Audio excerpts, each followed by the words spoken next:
The rain had been falling in steady, rhythmic sheets for hours, a soft whisper against the cobblestone streets that wound through the narrow alleys of St. John's Lane.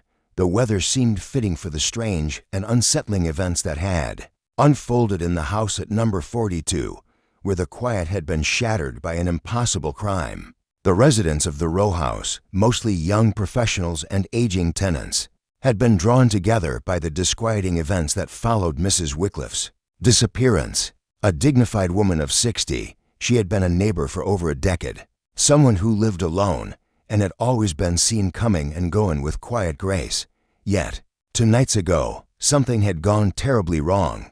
The police arrived early with their usual skepticism. A wealthy woman gone missing in the night was not, to them, an uncommon occurrence. Domestic disputes, runaway servants, or perhaps a lover's quarrel. 1,000 explanations flashed through their minds, each seeming more probable than the last. But then the evidence began to appear, or, rather, the lack of it. There was no sign of a struggle. Mrs. Wycliffe's belongings were left undisturbed, the untouched breakfast tray on the table, the letters still stacked neatly on the desk in her study. Her housekeeper swore she'd left the house at her usual time in the morning, and the neighbor who was closest to her door reported hearing nothing out of the ordinary the previous evening. The most perplexing part of the case was the clue that had been found: an intricate pattern of small, perfectly round holes, puncturing the wall of her study. They formed no recognizable shape, no letters, no symbols, just a series of circular punctures that seemed utterly out of place, a bizarre feature that made no sense at all. The detective, a quiet man named Lord Peter Wimsey, was called upon, not because of his expertise in missing persons, but because of his uncanny ability to connect the most seemingly unrelated pieces of evidence into a coherent picture. And this crime, to his mind, had the peculiar feel of something meant to confound, to confuse. Upon his arrival, Wimsey had inspected the house thoroughly, noting the fine details that the others might have missed. He stood in the center of the study, his hands clasped behind his back as he observed the peculiar markings on the wall. They were not large, but they were perfectly spaced and arranged, too deliberate to be accidental. Whoever did this, Wimsey murmured, didn't leave these holes by mistake. But for what purpose, and why only here, in the study? The investigating officer, Inspector Parker, leaned in closer, his brow furrowing. It doesn't seem like something a burglar would do. It's too odd. Could it be a coded message? Wimsey smiled, the faintest glimmer of amusement in his eyes. Possibly. But a message to whom? And why leave it here for us to find? His gaze flicked to the window where the rain still fell in sheets, blurring the view of the street below. There's something about this whole case that doesn't sit right with me. As Wimsey scrutinized the pattern, it became clear that it was no random collection of holes. Each one was placed with precision, as though the person who made them was familiar with the layout of the room. But then there was the nature of the crime itself. Mrs. Wycliffe had disappeared, and yet the study remained untouched. It was as though she had vanished into thin air. No sign of her had been found, nor had there been any trace of forced entry or a struggle. The walls seemed to hold the answer, but the question was elusive. Why puncture the wall, and how could these marks possibly lead to her whereabouts? Wimsey paced the room slowly, letting his thoughts settle. A clue, yes, but not the kind that leads directly to a solution. Whoever did this, they left something to be discovered, but also something to mislead. Then, in the midst of his musings, he caught sight of something small but important, a scrap of paper wedged beneath the edge of a rug. His fingers brushed against the paper, lifting it carefully. It was a torn corner of a letter, the writing barely legible under the dim light. A single word stood out in stark black ink: labyrinth. The implications were immediate and troubling. A labyrinth, what could that mean? Was Mrs. Wycliffe involved in something secretive, or had she been taken to a place no one could reach? Wimsey turned to the inspector, his mind already working through the possibilities. Have the neighbors reported anything unusual over the last few days? Any strangers seen around? Parker shook his head. No, sir.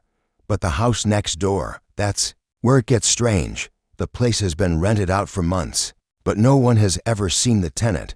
I thought it odd, but I never thought it might be connected. Whimsy's eyes sharpened. And the tenant's name? I don't know, sir, but we have the lease records. It's signed under the name of C. Hargrave. Whimsy nodded slowly, piecing the information together in his mind. Hargrave. That name carried weight. It was the name of a man known for his eccentricities, a man who had once been a brilliant scholar, obsessed with ancient puzzles, cryptic messages, and unsolved mysteries. Get me the full details on Hargrave, Whimsy said firmly, already moving toward the door. This may be more than just a missing persons case. It may be something far more complex. As they left the house, Whimsy's thoughts swirled. The holes in the wall, the missing woman, and now the cryptic reference to a labyrinth that was all too deliberate to be a coincidence. Someone was toying with them, and whoever it was. They weren't finished yet. As the rain continued to fall, its pattering sound against the cobblestones outside seemed to mimic the slow, methodical march of time. Lord Peter Whimsy made his way toward the neighbor's house number 43, the one with the elusive tenant, Hargrave. His mind was already sorting through the clues, the peculiar punctures in Mrs. Wycliffe's study, the cryptic scrap of paper, and now the name Hargrave, which carried more weight than the average inspector could comprehend. Whimsy arrived at the narrow doorstep of number 43, and after a brief exchange with the constable stationed there, he entered the house. Inside, the familiar musty smell of old wood and dust greeted him. It was a home that hadn't been lived in for some time, but something about the stillness of the place felt off. Not abandoned, just waiting. The constable led Whimsy through a narrow hallway and into a sitting room where a single figure sat, slightly hunched forward in a chair by the fire. A man in his early 50s, his features sharp, his clothing well-tailored, but not quite fashionable. Hargrave. The man looked up at Whimsy with a faint smirk, one that didn't quite reach his eyes. "So, you're the detective," Hargrave said, his voice smooth, with an almost calculating tone. "I've been expecting you.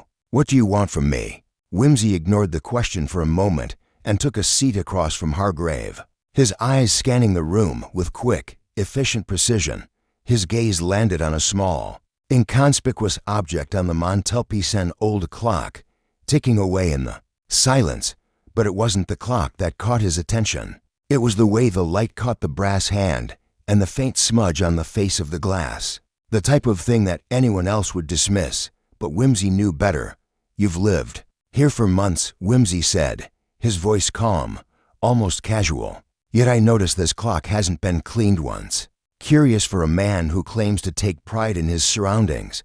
Hargrave's eyes flickered, but only for a fraction of a second.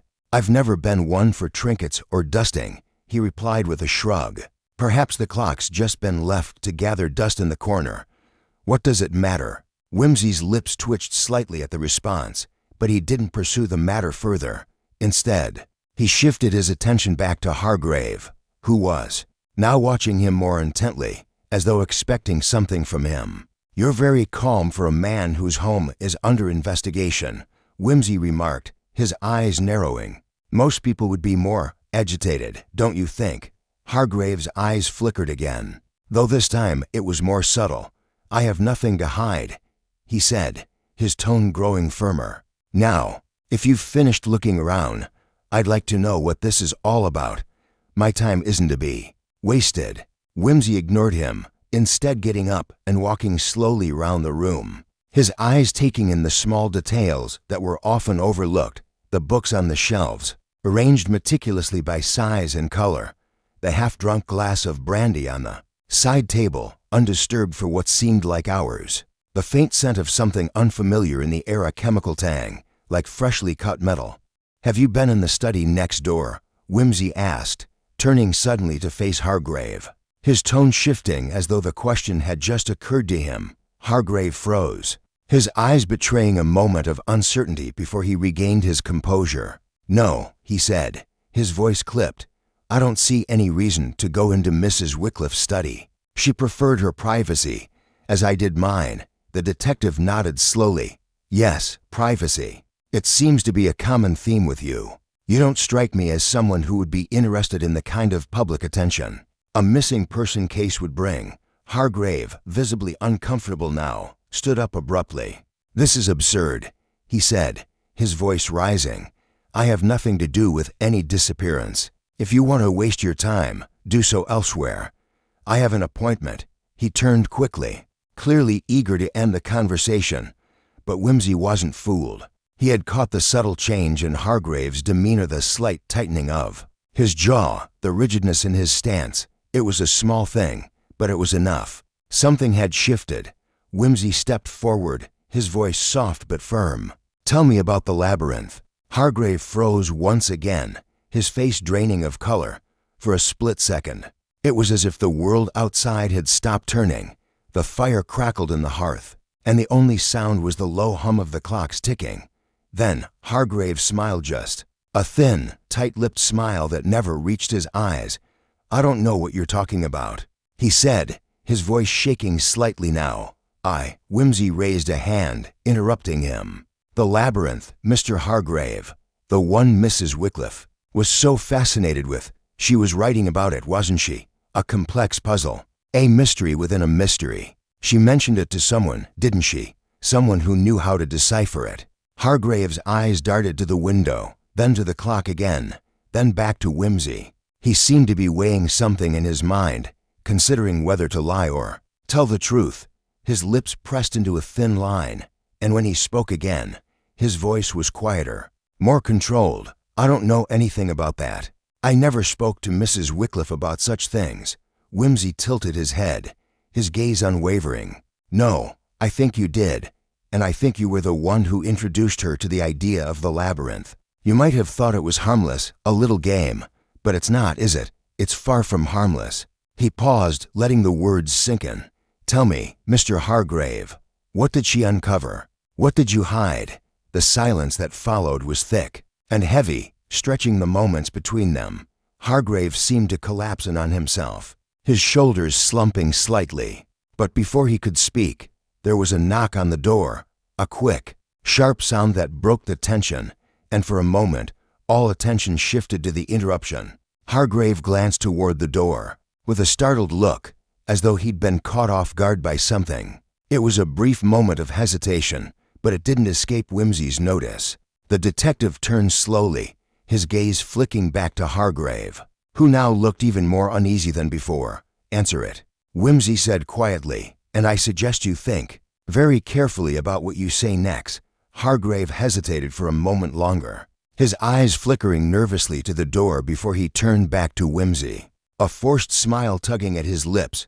"I'm expecting someone," he muttered, clearly more agitated than he had been. He took a step toward the door, but Wimsey was already moving, his sharp eyes watching every slight shift in Hargrave's demeanor. The knock came again, louder this time, and Hargrave opened the door with a slow, deliberate motion, as though he was stalling, not quite ready to face whoever was on the other side. When the door swung open, Wimsey's gaze was drawn to the figure standing there, a young woman, her features tense, almost perfect. She was tall, impeccably dressed in a manner that suggested wealth, but there was something about the way she held herself, an air of discomfort, as though she didn't belong. "Miss Sutherland," Hargrave said stiffly, stepping aside to let her in.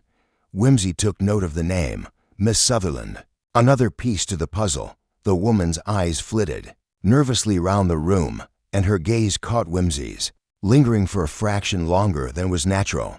There was a tightness to her smile, a hesitation in her movements that suggested she was not here by accident. "Lord Peter Wimsey," she said, extending a hand in greeting, her voice smooth but thin, as if it had been rehearsed. "I've heard a great deal about you." Wimsey took her hand but made no move to sit. "Indeed? And what have you heard, Miss Sutherland?" She hesitated, and Wimsey's eyes narrowed ever so slightly. The woman had just enough control over her emotions to seem polite but distant, as though trying hard to appear unaffected. Hargrave was watching her closely, his face unreadable, but his hands gripped the back of a chair as if for support. "Only that you are quite capable of solving cases others find too difficult," she replied, her voice level, but with a subtle undertone of something else, perhaps fear, or perhaps simply the pressure of trying to maintain composure. Wimsey didn't respond immediately. Instead, he turned his attention back to Hargrave, who was still standing by the door. "How long have you known Miss Sutherland?" "Mr. Hargrave?" he asked, his tone casual but pointed. Hargrave blinked, clearly taken aback by the question. "Several months," he replied quickly, perhaps too quickly. "She's a friend of mine." "A friend," Whimsy repeated slowly, as though tasting the word. "And yet, it doesn't seem like she's particularly comfortable here." "Quite the contrary, in fact." Hargrave stiffened, his lips pressing into a thin line. "There's nothing wrong with my home, Detective." Whimsy gave him a small, almost imperceptible smile. "I wasn't speaking of your home, Mr. Hargrave. I was referring to the way Miss Sutherland is holding herself, and the way you are watching her, as if she's the one who has something to hide." Miss Sutherland's face tightened, but she recovered quickly, stepping forward with a false cheer. "What do you want with me, Mr. Whimsy? I have nothing to contribute to your investigation." Whimsy's eyes met hers, studying the slight tremor in her hands, the subtle twitch at the corner of her mouth. "I'm sure you do, Miss Sutherland. I'm just trying to piece things together. Your presence here might be important. Tell me, did you ever meet Mrs. Wycliffe?" Her gaze flickered briefly to Hargrave before settling back on Whimsy. "I've met her once or twice. She's a neighbor of mine," she said, her voice not quite matching the calmness in her words. Whimsy nodded, his mind racing through the details. Hargrave's sudden agitation, Miss Sutherland's discomfort, these were not the signs of innocent bystanders. There was something beneath the surface here, something hidden, and Whimsy could almost feel the weight of it pressing in on him. "You must have had quite a few conversations with Mrs. Wycliffe then," he pressed. "I'm certain she mentioned her interests, perhaps her fascination with puzzles, or something like that." Miss Sutherland's face froze for a moment, and Whimsy noticed the change immediately. "Mrs. Wycliffe was eccentric," she said, her voice tight, and the careful neutrality in her tone only made Whimsy more certain she was holding back. "She had all sorts of interests, but I never really took much notice of them." "You didn't?" Whimsy inquired, leaning forward just a fraction, enough to suggest that he was not entirely convinced. "Strange. I would think someone so well-connected, someone like you, would have taken a more active interest in her eccentricities." Miss Sutherland stiffened, then laughed, the sound too quick, too sharp. "I don't have time for eccentricities, Lord Whimsy. I have my own life to live." Whimsy said nothing at first, but his mind was churning with the contradictions. Miss Sutherland had just given herself away. She wasn't denying her knowledge of Mrs. Wycliffe's interests, she was distancing herself from them, as if the very mention of them made her uncomfortable. He could feel the tension building between them, the hidden truths just beyond the reach of their words. "I see," Whimsy said quietly. "And I suppose you weren't aware of the labyrinth, then?" The mention of the word had an immediate effect. Miss Sutherland's eyes widened, just for a moment, before she quickly regained her composure. But Whimsy had seen enough.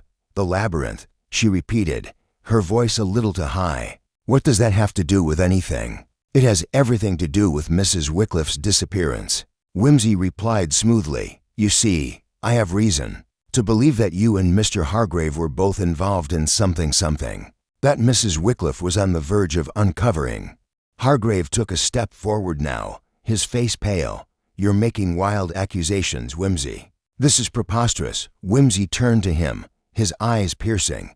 "Am I Mr. Hargrave? Or am I simply connecting the dots between you, Miss Sutherland, and Mrs. Wycliffe's cryptic research?" Hargrave opened his mouth to respond, but the words never came. Instead, the doorbell rang sharply, and this time, there was no hesitation. Hargrave's expression shifted from defensive to something more wary, more nervous. "I'll get it," Miss Sutherland said quickly, her voice too eager, almost desperate. To break the tension, she moved toward the door with quick steps, but Whimsy was already behind her, moving in the same fluid motion that spoke of years of practice and observation and deduction. As she opened the door, Whimsy's eyes widened slightly, catching the figure standing in the threshold. A man, tall, with a dark coat and a hat pulled low over his face, someone who didn't belong to the scene. But it wasn't his presence that caught Whimsy's attention. It was the familiar gleam of a set of keys clutched in his gloved hand, and the way he held them just a little too possessively, "Who's this?" Whimsy asked softly, his voice calm, yet the sharp edge of inquiry cut through the air. Miss Sutherland's hand tightened on the doorknob, her gaze darting nervously toward Hargrave before meeting Whimsy's unblinking stare. There was no answer, only silence, and in that silence, the tangled web of deception seemed to pull ever tighter. The man at the door had been a shadow at first, his presence barely registering in the quiet tension of the room. But now that he was standing in the threshold, his gloved hands still clutching the keys, Whimsy could feel the weight of the moment. The man's eyes flickered briefly to Miss Sutherland before quickly darting to Hargrave. There was no surprise on his face, just the kind of calm that suggested he had walked into something he knew was coming. "Who are you?" Whimsy asked again, his voice steady but edged with authority. The man hesitated, his lips pressing into a thin line. He didn't answer immediately, instead glancing down at the keys in his hand as if considering their significance. Finally, he spoke, his voice deep and controlled. "I'm a colleague of Mr. Hargrave's. My name is Martin Edwards." Whimsy's eyes sharpened, the name sounding faintly familiar, but he couldn't place it just yet.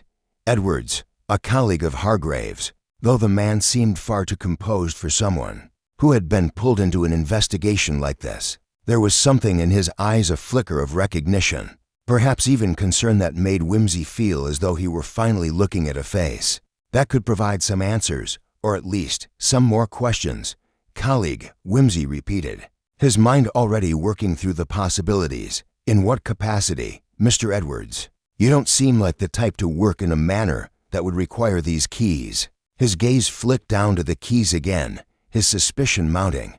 "May I ask, what are these keys for?" Edwards shifted uncomfortably, but his voice remained even. "They're for the archives. Hargrave and I work together on some research. We have access to certain facilities." Whimsy's eyes narrowed. Research. That was a word that always raised his guard. It wasn't just the keys, though, that bothered him. It was the way Edwards had spoken, as if the explanation itself was rehearsed. And it wasn't lost on Whimsy that neither Hargrave nor Miss Sutherland seemed willing to elaborate on anything beyond the barest of details. "I see," Whimsy said slowly, stepping forward and looking both men in the eye. "So you've been involved in this case from the beginning, then?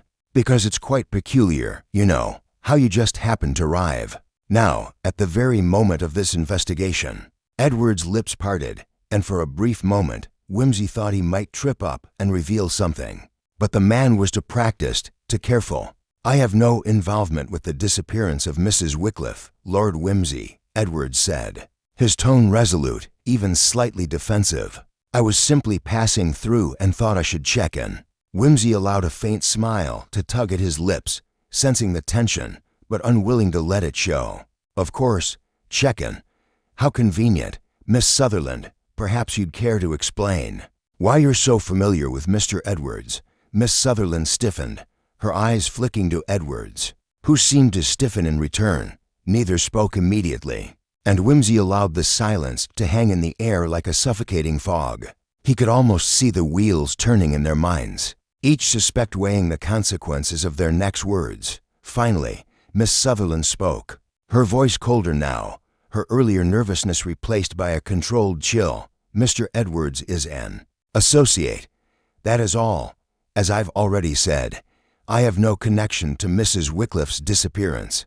Whimsy studied her carefully, noting the slight shift in her posture, the subtle change in her tone. Her statement was calm, too calm. It didn't sit right with him. There was a crack in her story, and Whimsy was more than capable of finding it. "An associate," Whimsy repeated, his voice almost a whisper. "Of what exactly?" "I find it curious that someone with no connection to the case has suddenly appeared on the scene."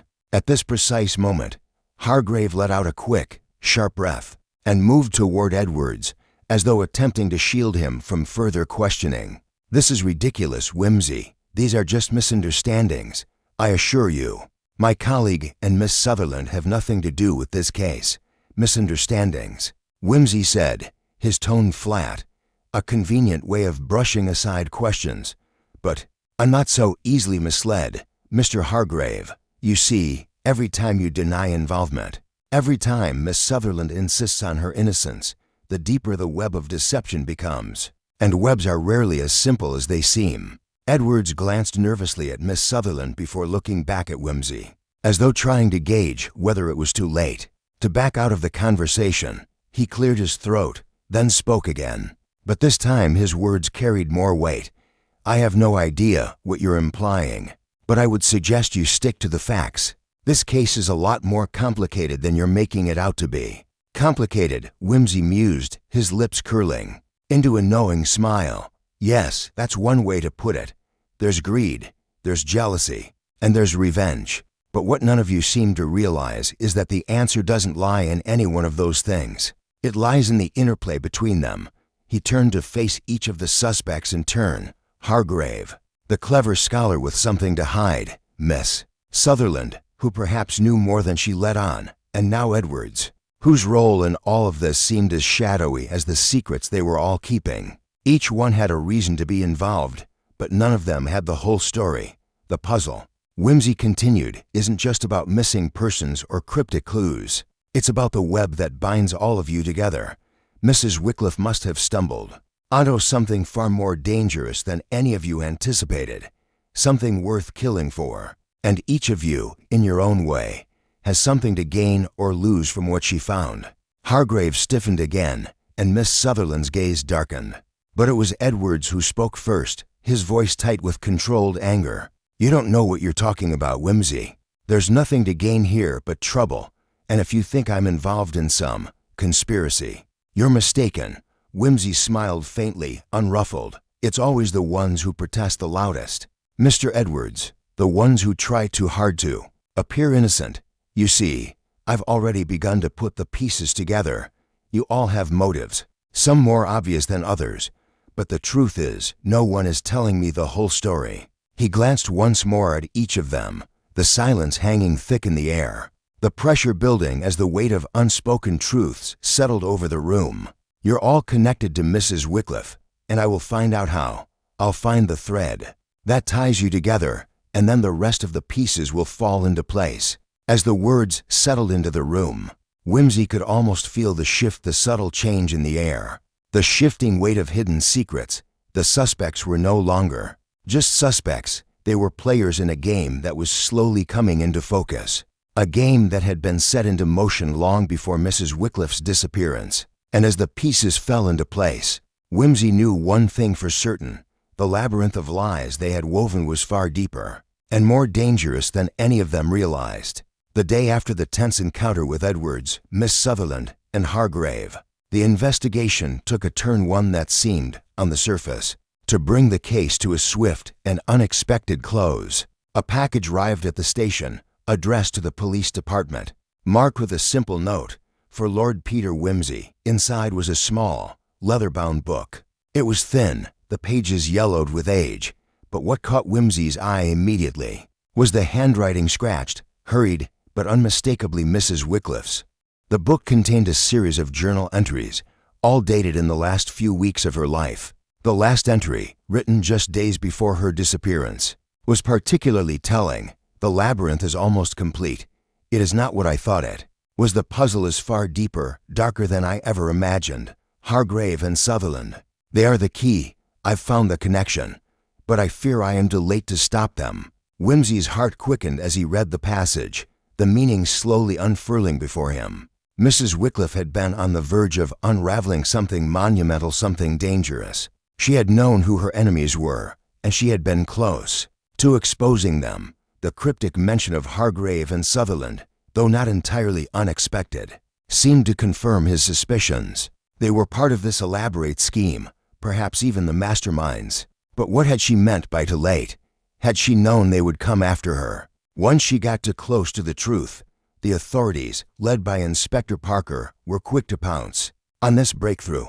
A small but telling piece of evidence had fallen into their laps, and they were eager to declare the case solved. Hargrave and Sutherland's roles seemed clear now. The puzzle all but finished. They had motive, greed, fear, perhaps even a hint of revenge. And Whimsy, though cautious by nature, could see why others might declare the case closed. The pieces fit, for the most part, but to him, Something didn't sit right. The revelation about the book, the final, damning entry, it should have been enough. And yet, the more Whimsy thought about it, the more he realized there were cracks in the narrative, gaps in the story that no one else seemed to see. The rush to judgment came quickly. Hargrave and Sutherland were brought in for questioning. Their reactions a mix of indignation and nervousness. They denied everything, of course, but the book seemed to connect them directly to the crime. The authorities were satisfied, their voices eager to declare the case closed and the criminals apprehended. Yet as the police prepared to make an official statement to the press, Whimsy found himself pacing the length of his office, eyes fixed on the file before him. The weight of the evidence, so neatly laid out, felt too convenient. It all pointed toward the same conclusion. Hargrave and Sutherland, caught in their web of deceit, were the masterminds. But something in Whimsy's gut told him it wasn't that simple. The breakthrough felt more like a distraction, a false victory. The authorities were too quick to claim triumph, too eager to wrap up the case. They were looking at the surface, the easily traceable path of evidence that had been laid out for them. But Whimsy was looking deeper. He knew there had to be more. The missing link, the one piece of the puzzle that everyone overlooked, was the final line of Mrs. Wycliffe's journal entry. "I fear I am too late to stop them." Too late, was it? Possible that she had realized something at the very end, something that made her a target. Or was it a warning to Whimsy, a final, desperate cry for help? She had been close to something, but the clues she left behind might have been deliberately obscured, twisted in such a way as to lead the authorities to a false conclusion. Whimsy's mind raced, replaying every moment of the investigation. Hargrave's nervous reactions, Sutherland's forced composure. They didn't fit. Yes, they were guilty of something, but their involvement in Mrs. Wycliffe's disappearance seemed almost too neat. The truth was, Whimsy didn't believe they were the masterminds. Not completely, not yet. He needed to dig deeper. The journal had provided a hint, but it had also raised more questions than answers. What was this labyrinth that Mrs. Wycliffe had referred to? And why had she been so intent on uncovering the connections between Hargrave and Sutherland? Whimsy made a decision. He would return to the scene of the crime, the house at 40 to St. John's Lane. There was something he had missed, something he had overlooked in his initial search. He needed to retrace his steps, to see what the others had failed to see. Maybe, just maybe, the labyrinth was more than a metaphor. The house still stood quiet in the rain-soaked afternoon, its windows reflecting the dull light of a sky heavy with clouds. Whimsy let himself in through the same door he had entered days before. The atmosphere was unchanged, still stifling, still holding secrets. The study, Mrs. Wycliffe's sanctuary, beckoned. He moved carefully, methodically, letting his eyes sweep across the room once more, as though seeing it for the first time. His gaze drifted toward the wall with the peculiar punctures. The pattern was unmistakable, but now, with a fresh perspective, Whimsy noticed something. The marks weren't just random, they were too orderly, too deliberate. They weren't just holes. They were coordinates, a map of sorts, marking specific points on an invisible grid.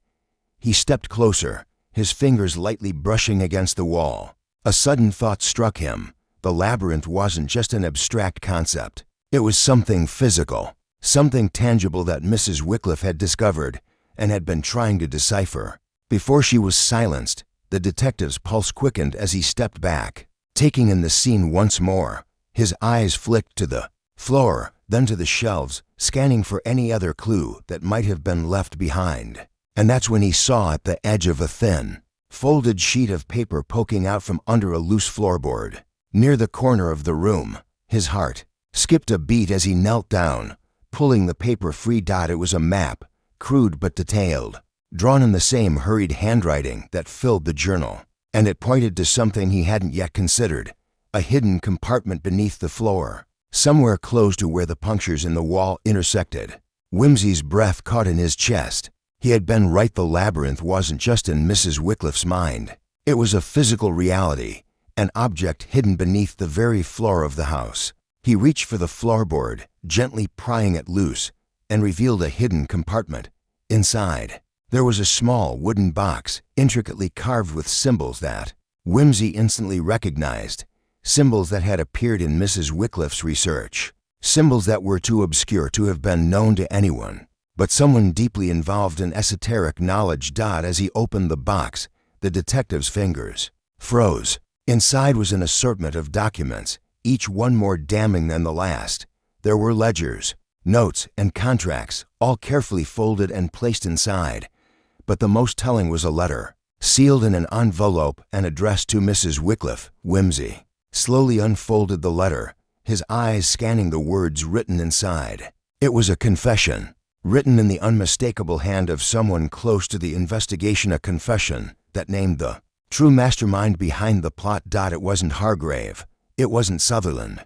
The real criminal had been hiding in plain sight all along, pulling the strings from the shadows. And now, with this evidence, Whimsy had finally uncovered the truth, but it was too late. The labyrinth had already ensnared them all. As Whimsy sat back, the weight of the discovery settling in, he allowed himself a brief moment to absorb the truth that had just come to light. The confession he had uncovered wasn't just an ordinary admission, it was a carefully crafted acknowledgement of an old, well-buried sin. The real criminal wasn't just someone involved in the present case. No, this person had been waiting in the wings for much longer, connected to Mrs. Wycliffe's past in ways no one had anticipated. The case wasn't simply about a woman gone missing. It was a story of old debts, long-forgotten betrayals, and wounds that had never healed. The name on the confession was both familiar and unsettling. Violet Hargrave. It was the one person no one had suspected, the wife of the seemingly perfect Mr. Hargrave. No one had mentioned her name before, as if she had been entirely absent from the equation, forgotten by those closest to the investigation. Yet here she was, hidden behind a veil of silence. Her name signed with a flourish at the bottom of the confession. Whimsy reread the letter, his mind racing to place the new information. Violet Hargrave had once been a close confidant of Mrs. Wycliffe's, a connection forged years before, but one that had frayed and unraveled over time. Violet's once prominent position in society had dwindled, perhaps as a consequence of her association with her husband's various endeavors. But the letter revealed something darker. Violet Hargrave had been at the heart of Mrs. Wycliffe's investigations. Long before her disappearance, she had been involved in a case that had never been solved. It was an old case, one buried in the depths of the police archives, a story of a missing heirloom that had vanished from a renowned family estate. Violet Hargrave, it seemed, had been one of the primary suspects at the time, though her name had never appeared in public. It had been swept under the rug, chalked up to a misunderstanding. But now, reading the letter, Whimsy realized that the heirloom was more than just a trinket. It was a key to something far more sinister, and Mrs. Wycliffe had known this. She had uncovered it. Just before she vanished, the link between Violet and Mrs. Wycliffe went far deeper than anyone had imagined. Violet Hargrave had been hiding in plain sight, playing the role of the innocent, the loyal wife. But in truth, she had been a silent observer of her husband's darker dealings. Mrs. Wycliffe had realized this and had become obsessed with uncovering Violet's connection to the old crime, the missing heirloom. And now, Mrs. Wycliffe's investigation had cost her life. But it wasn't just Violet. The letter also made mention of another named Martin Edwards. Edwards, too, had been involved in the old case, although his role had been more peripheral. He had been Violet's accomplice, the man who had helped cover up the theft all those years ago. He had been the one to distract the authorities, to point them in the wrong direction. In the years that followed, Edwards had ingratiated himself with Hargrave and had been used as a pawn in a much larger game. The labyrinth that Mrs. Wycliffe had stumbled upon wasn't just a figurative puzzle. It was a tangled web of lies and manipulation, and every piece of it led back to an old crime that had never been solved. It had roots buried in the past, and now it had resurfaced to haunt them all. Whimsy stood up, his mind churning with the new information. This wasn't just about a missing woman or an old case. The threads of the investigation had led him somewhere darker, somewhere far more dangerous than he had anticipated. It wasn't just the present he needed to unravel, it was the ghosts of the past that had risen from the grave, pulling everyone back into a web of deceit. He knew what he had to do next. He had to confront the suspects with this new revelation, with the truth they had all tried so desperately to bury. But there was a risk. The confession had only just begun to reveal the depths of the deception. Hargrave, Sutherland, and Edwards, they were all linked, but there was still something missing. The real motive hadn't been fully laid bare, and someone, somewhere, was waiting to strike again. As he made his way back to the station, Whimsy's thoughts were racing. He needed to speak with Parker, to bring him up to speed on what had transpired. They had to move quickly before the shadows of the past closed in on them again. When Whimsy arrived at the station, he was greeted by the sight of Inspector Parker, his face grim. "Whimsy," Parker said, his voice tight with concern. "We've got a situation." Another body was found. Whimsy's heart skipped a beat. The pieces of the puzzle were falling into place, but he hadn't expected this. "Where?" Whimsy asked, his voice low. "At Hargrave's estate," Parker replied. "A woman, someone who worked for him. It looks like she was pushed down the stairs. It's as if someone's trying to tie up loose ends." The shock of the news settled into Whimsy's chest, and for the first time, a real sense of urgency washed over him. This was no longer just about solving a crime. It was about stopping something far more dangerous from unfolding. Someone wanted to make sure the past remained buried, no matter the cost. Whimsy's mind raced, but his thoughts circled back to the confession and the truth it revealed. Whoever had killed Mrs. Wyckoff hadn't just been trying to hide one crime. They were trying to cover up an entire history of lies. The heirloom, the missing woman, and now, the dead body of an innocent bystander. It was all connected, linked by a single thread that began long before any of them had come into the picture. There was no time to waste. Whimsy turned to Parker, his eyes cold with resolve. "Get a team ready," he said. "We need to move quickly. This is about to get far more dangerous than we thought." As they prepared to leave, Whimsy's thoughts lingered on Violet Hargrave. Her name now burned into his mind. She had been a part of this from the very beginning, and now she was the key to everything. The labyrinth was more than just a puzzle, it was the map of their downfall, drawn in blood and deception, and the shadows of the past were closing in fast. Whimsy stood in the dimly lit study at Hargrave's estate, the silence between him and Parker pressing in like a thick fog. The discovery of the body had sent shockwaves through the investigation, but Whimsy had learned long ago that nothing was ever as straightforward as it appeared. This latest murder, a woman who worked for the Hargraves, had all the hallmarks of a desperate attempt to close off any remaining loose ends. The case was spiraling, and with each new piece of evidence, it seemed to pull them deeper into a web they had no hope of fully untangling, at least. Not yet. Whimsy's mind was working furiously. He needed to test something, to dig deeper into the hearts and minds of those involved. There was a crack in the facade, something that none of the suspects had yet revealed, and he was going to force it out into the open.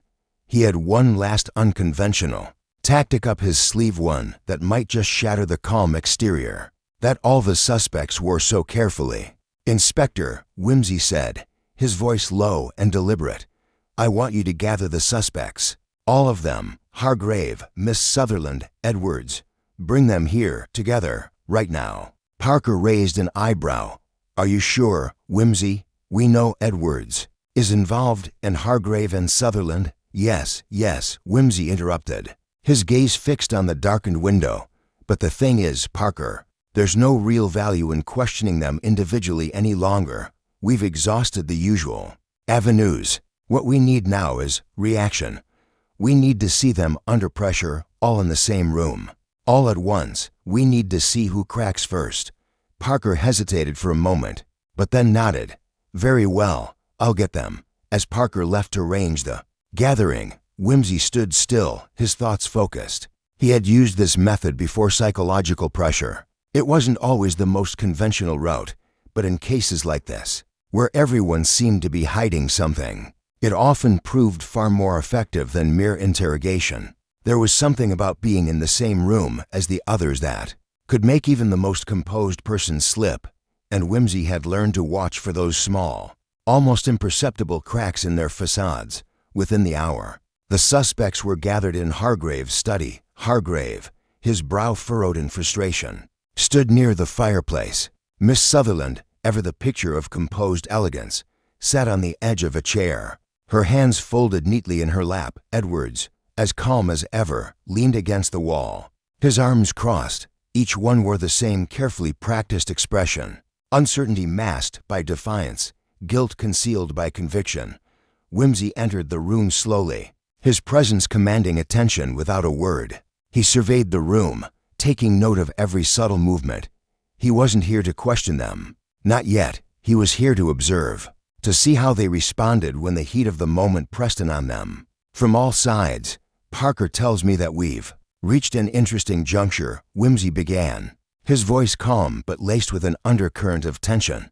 There are some new developments, some new questions to be answered, and I have a few more thoughts on the case. But before I go into that, I think it's time we clear the air. You all have been remarkably tight-lipped up until now, but it's becoming increasingly clear that something isn't right. He paused, watching as they shifted in their seats, their eyes flickering nervously. Hargrave cleared his throat first, unable to contain his irritation any longer. Whimsy, this is absurd. We've already answered all your questions. We've told you everything we know. Whimsy looked at him, his gaze unwavering. You've answered everything you wanted to, Mr. Hargrave, but not everything that needs to be answered. The question now is who's lying. The air grew thick with tension. Whimsy allowed the silence to settle, letting the weight of his words sink in. He could see it in their eyes. Each of them had something to hide. But who would flinch first? Miss Sutherland was the next to speak, her voice sharp, but controlled. This is getting ridiculous, Lord Whimsy. We've already said we don't know anything about the murders, and we certainly have no connection to the so-called labyrinth you keep bringing up. Ah, but that's where you're wrong, Whimsy replied smoothly, moving closer to her. I think you do know something about it. All of you. And here's why. He reached into his coat pocket and produced a small, unassuming object, a silver pocket watch. I found this in Mrs. Wycliffe's desk. At first, I thought it was just a trinket, but now I realize it's more than that. This pocket watch belonged to you, didn't it, Miss Sutherland? Her face twitched, a barely perceptible sign of alarm, but it was enough. Whimsy smiled inwardly, knowing he'd struck a nerve. The momentary crack in her composure was all he needed to confirm his suspicions. You were much closer to Mrs. Wycliffe than you've let on. You had access to her personal belongings, didn't you? Miss Sutherland stiffened, her gaze hardening, but Whimsy could see her breath quicken. She was hiding something far more significant than she was willing to admit. But it wasn't just her. His eyes flickered to Hargrave, then Edwards. He could feel the ripple of tension running through the room. Someone was about to slip. Hargrave stepped forward suddenly, his hands balled into fists at his sides. That's preposterous. I've told you everything. My wife's affairs are no concern of yours, Whimsy. His voice cracked slightly at the end, a small but revealing fracture in his composure. Whimsy turned toward him, his smile almost imperceptible. Ah, but they are, Mr. Hargrave. Your wife's affairs are very much my concern, and it's clear to me now that your involvement in this case is not as innocent as you'd like to believe. Hargrave's face paled, and for a brief moment, Whimsy thought he might say something, anything to defend himself. But instead, the man fell silent, his jaw tightening. The truth was beginning to surface, and Hargrave didn't want to face it. The longer the silence stretched, the more uncomfortable it became. Finally, it was Edwards who broke it, his voice low but filled with anger. Enough of this, he snapped, pushing himself off the wall and stepping toward Whimsy. You're grasping at straws, Whimsy. The truth is you're trying to pin this on anyone but the real killer. You're looking in all the wrong places. Whimsy raised an eyebrow, intrigued by Edwards' outburst. It was unusual for him to show such emotion, especially in a controlled environment like this one. But what really caught Whimsy's attention was the subtle shift in Edwards' posture. His stance had changed, and for a brief second, Whimsy could see the faintest trace of guilt flicker in his eyes. Tell me, Edwards, Whimsy said, his voice quiet but insistent. What are you hiding? You seem a bit too eager to deflect blame. Could it be that you know more than you're letting on? Edwards stiffened, his eyes darting to Hargrave and then to Miss Sutherland. For the briefest moment, he seemed to be weighing his options, calculating whether to continue playing the game or to come clean. Then, with a defiant glare, he turned and walked to the door. "I've had enough of this," he muttered, and before anyone could stop him, he stormed out of the room. Wimsey stood still, his mind racing. Edward's reaction had been exactly what he needed: unpredictable, emotional, and revealing. The cracks were beginning to form. He had just exposed a chink in their armor, and now the true nature of their deception was starting to unravel. "Get him back, Parker," Wimsey said quietly, his eyes fixed on the door through which Edwards had just fled. "It's time to press harder. The real truth is about to come to light." Wimsey had barely settled into his chair when Parker returned, his expression more harried than usual. The tension that had thickened in the room seemed to swell with each passing second. Edwards was gone, vanished into the maze of corridors, his retreating footsteps echoing in the silence that had followed his outburst. It wasn't just his departure that unsettled Wimsey. It was the quiet realization that Edwards had been hiding something far more dangerous than anyone had anticipated. "He's gone," Parker said, his voice tight. "We've searched the estate. There's no sign of him. It's like he disappeared into thin air." Wimsey leaned forward, his fingers tapping absently on the edge of the desk. "He won't stay gone long. He's not the type to run. He's the type to hide in plain sight, playing the role of the innocent. He'll come back, or at least make a move soon, and when he does, we'll be ready." But just as he was about to continue, the phone rang sharply across the room, cutting through the tension. Wimsey reached for the receiver with a sigh. It was never good when the phone rang at a time like this. "Lord Wimsey." The voice on the other end was shaky, tense. "It's Inspector Parker. Another incident. Something's gone wrong at the evidence locker." Wimsey's stomach dropped. "What do you mean, something's gone wrong?" "Someone has stolen the confession," Parker said, his words coming in short bursts.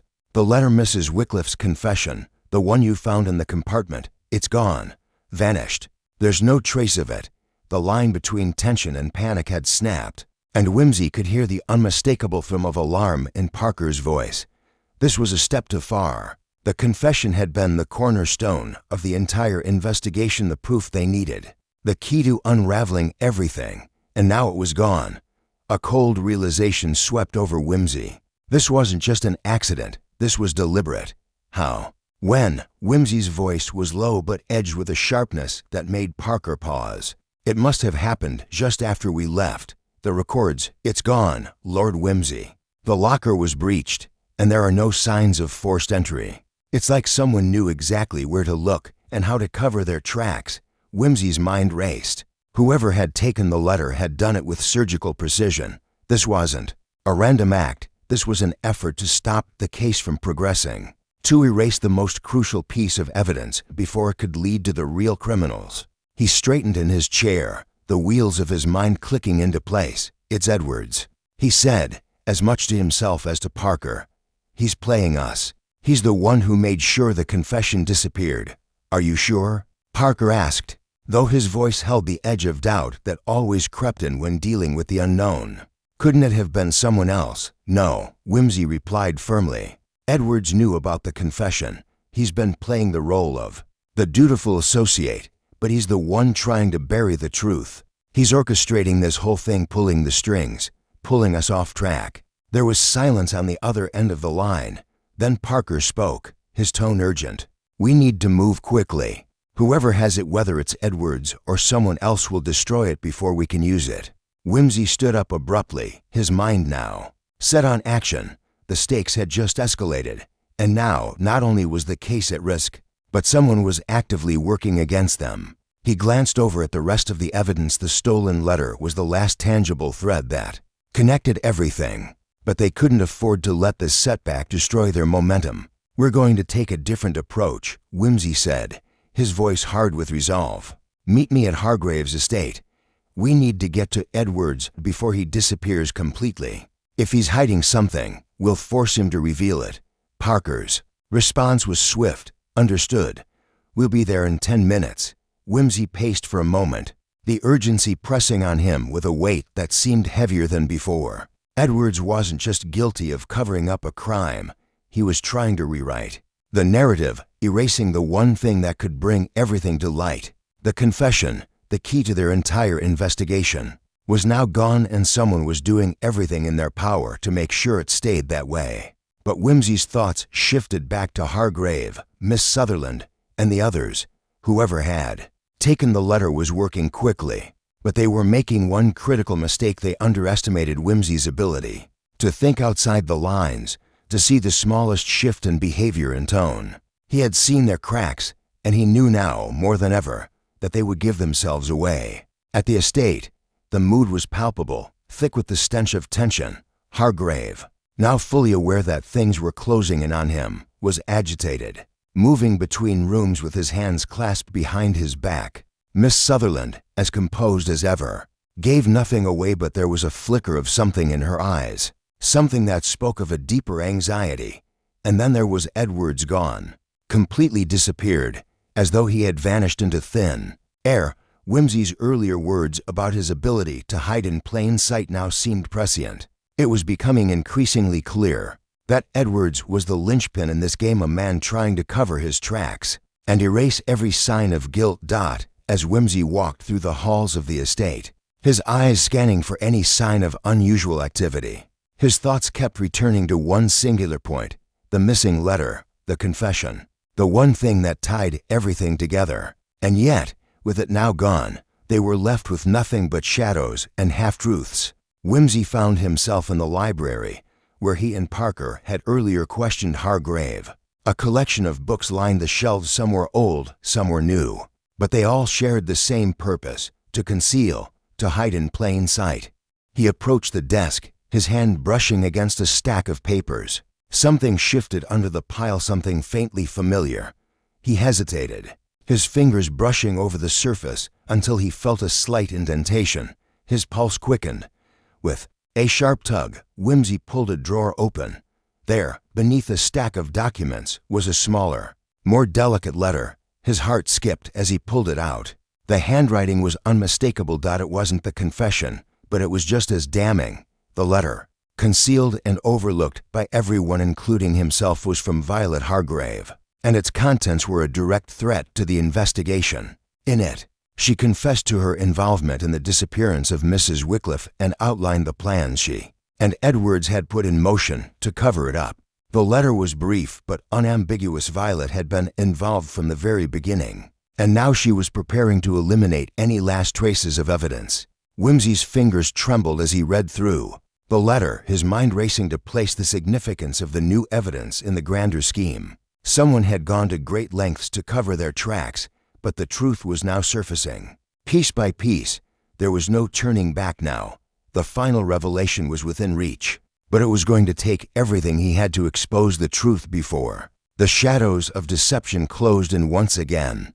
Wimsey's fingers tightened around the letter as he absorbed the weight of the new revelation.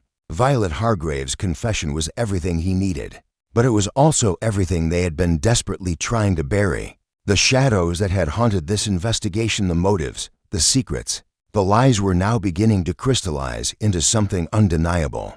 But there was a terrible, lingering sensation creeping into Wimsey's mind, one that refused to let go, the unsettling feeling that someone was always one step ahead of him. He had the evidence. He had the link between Violet Hargrave and Mrs. Wycliffe's disappearance, the dark thread that wove together so many of the pieces. But as he stood there, holding that letter in his hands, it occurred to him that the game had just changed. This wasn't just about finding answers anymore. It was about surviving long enough to bring those answers to light. A cold, creeping unease settled in his chest as he turned the letter over in his hands. The wax seal was still intact, a sign of its importance, but there was no time to contemplate that now. He needed to move quickly. He couldn't let the others know he had it. If anyone realized he had uncovered this vital piece of evidence, they would stop at nothing to ensure it disappeared. Just as the confession had, the sound of footsteps outside the library door jolted him from his thoughts. He quickly shoved the letter back into the drawer, closing it with a swift motion, and turned to face the door as Parker entered. The inspector's face was drawn tight with concern, his eyes darting around as if searching for something. Whimsy knew instantly that something was wrong. "Have you heard?" Parker asked, his voice low. "Edwards is gone." Whimsy's heart sank, the words feeling like a heavy blow. "Gone? What do you mean gone? Where is he?" "We've scoured the grounds. No sign of him anywhere," Parker replied, his eyes narrowing. "But there's something else. We received a report from the evidence locker. Someone tampered with the files. The confession, it's disappeared." Whimsy's breath caught. "What? It's true," Parker said, shaking his head in disbelief. "The letter, the one you found in Mrs. Wycliffe's compartment, it's been taken. Gone, just like Edwards." Whimsy's mind raced. He had been right. Someone was playing a far more dangerous game than he had anticipated. Whoever had taken the confession was no longer working in the shadows. They were openly challenging him, daring him to find the truth. But there was no time to dwell on the implications. He had to act. "Get me the list of everyone who had access to the evidence," Whimsy said, his voice clipped and urgent. "I want to know every name, every movement, every detail. Someone inside the station is involved, Parker. We've been too close for too long." Parker looked at him, his expression tense. "You think it's one of us?" "I think it's someone who knows exactly what we're doing," Whimsy replied, his voice cold. "And they're working to make sure we never get any closer to the truth." As Parker left to follow the order, Whimsy's thoughts turned back to the letter in the drawer. He had seen too many signs pointing to the conclusion that Violet Hargrave was at the heart of this conspiracy. But now, with the confession gone, the web of deceit was growing tighter, more difficult to untangle. The stakes had risen exponentially. He couldn't trust anyone, not anymore. Not even Parker. Not until he knew who was working against him, and who was truly on his side. That the silence in the library pressed in on him, and Whimsy's thoughts turned inward as he searched for any overlooked detail. What was the connection? Why had someone gone to such lengths to destroy the evidence? Why now? He thought about the time spent questioning the suspects, their behavior, their subtle shifts in demeanor. There was one name, one face that kept circling back to him: Hargrave. Always Hargrave. He had been too calm, too polished, from the very beginning. But there was something else, something darker lurking just beneath his surface. Just as Whimsy was about to head toward the door, the sound of footsteps broke the quiet once more. He turned to find Miss Sutherland standing in the doorway, her expression guarded but thoughtful. "I heard," she said, her voice soft but steady, "about the confession. It's gone." Whimsy raised an eyebrow, surprised by her calmness. "How did you know?" "I have my sources," she replied cryptically, her eyes flickering to the desk where he had hidden the letter. For a moment, Whimsy's heart stopped, but then he realized she wasn't looking at it, she was looking at him. Her gaze was sharp, almost too sharp. She knew something, and he wasn't sure he was ready to hear it. "Do you really think this is just about a missing letter?" she asked, her voice suddenly colder. "Do you think someone is just trying to hide one small piece of the puzzle?" Whimsy felt a chill run down his spine. There was something in her voice, a coldness that hadn't been there before. Miss Sutherland had been cooperative, yes, but now she seemed almost too composed, too calm for someone who had just learned that the investigation was spiraling into chaos. "Then what do you think this is about?" Whimsy asked, his voice low, studying her face carefully, her lips curled into a faint, knowing smile. "It's about more than just the letter, Lord Whimsy. It's about power, control. Someone wants to ensure that nothing and no one can stand in their way." Whimsy's pulse quickened, the implications of her words settling in like a weight on his chest. "And who might that be?" he asked, though he had a sinking feeling he already knew the answer. Miss Sutherland's smile faded as she stepped closer to him, her eyes narrowing. "You already know," she said, her voice now a whisper. "Hargrave. He's been playing this game longer than you think. You've been chasing ghosts, Lord Whimsy, but the true mastermind is right in front of you." Whimsy felt his heart skip a beat. The pieces were coming together, faster than he could process them. Hargrave, always the charming, respectable figure, had been the one to pull the strings all along. Miss Sutherland, as cool as she was, had just given it all away. But there was no time to confront him, not yet. The clock was ticking, and the investigation was slipping through his fingers. Before Whimsy could speak, a sharp knock at the door interrupted them. Parker appeared in the doorway, his face pale. "Lord Whimsy, you need to come quickly. There's something you need to see." Whimsy didn't hesitate. He followed Parker down the long, quiet halls of the estate, each step making the hair on the back of his neck stand on end. The game was changing, and someone was trying to bury the truth before he could uncover it. But Whimsy had never been one to back down from a challenge, not when the stakes were this high. As they reached the main hall, Parker stopped abruptly. His face was a picture of disbelief. "It's gone too far now," he said softly. Whimsy's gaze flickered to the spot Parker was staring at. A large, ornate mirror hung on the wall. But it wasn't the mirror that caught his attention, it was the reflection in it. A shadow, dark and indistinct, seemed to move just out of view, vanishing before Whimsy could focus on it. Someone was watching him, and the game was far from over. Whimsy stood motionless in the hall, his eyes fixed on the empty mirror. That shadow, whatever it had been, was gone now, but its presence lingered like the faint scent of smoke after a candle's been snuffed out. He didn't believe in ghosts, but he believed in people who moved like them, those who lived in the crevices of other lives, always watching, always waiting for the right moment to strike. And someone, clearly, had just been there. He could feel it in the marrow of his bones. Parker stood beside him, still staring at the mirror as though it might whisper answers if stared at long enough. Whimsy finally turned away, his thoughts racing back through the last week. Every interview, every lie wrapped in charm, every convenient omission. The case had been tugging in 100 directions, but now, in the churn of his memory, a thread began to pull taut. "A mirror," Whimsy murmured to himself, almost absently. "Of course, we've been looking at everything too directly." Parker blinked at him. "What do you mean?"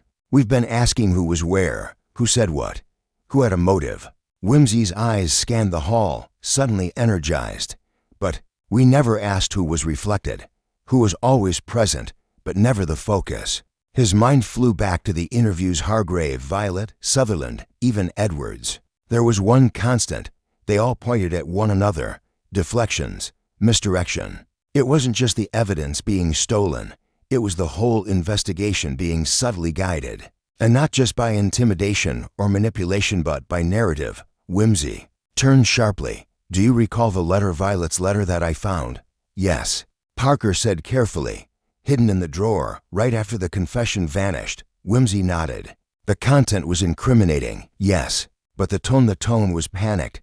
Violet was frightened, not of being caught, of someone else." He began pacing, the pieces in his mind rearranging with growing clarity. That letter wasn't a victory lap. It was a warning. She was trying to shift the target, possibly even get protection. Parker frowned. "From whom?" "Hargrave." "Possibly," Whimsy said. "But I don't think he's the spider in this web. He's the lure, the thing everyone watches. The real spider hides just behind the veil." He paused again, closing his eyes, replaying conversations. Sutherland had said, "It's about power, control, not fear, not guilt, control. And then something else struck him, something small, something she'd said in passing, back in the library, when the missing confession came up. "Do you really think this is just about a missing letter?" "Not the missing letter. A missing letter." She'd known about more than one. Whimsy's eyes snapped open. He strode down the hall, his coat sweeping behind him, mind now sprinting toward a conclusion that had been teasing him like smoke. At the corner of a mirror, he needed to check something buried in the estate records. Parker had pulled together days ago, but which no one had looked at closely. He found the stack in the study, untouched since the initial sweep. A dusting of ash had settled on the topmost pages, disturbed only where Parker had scrawled his notes. Whimsy sifted through the papers, flipping quickly past household inventories, invoices, garden plans, until he found it. A ledger of staff, dating back nearly 15 years. A few names had been scratched out or marked as resigned. One entry, however, stood out, not for what it said, but for what it lacked. "Parker." He called sharply, "Look here." The entry showed a housekeeper hired under Hargrave's father. Retained under the current owner, no surname, no termination date. Just a line, A. Maddox, temporary. Transferred to accounts, no record of her departure, Whimsy murmured. No replacement listed.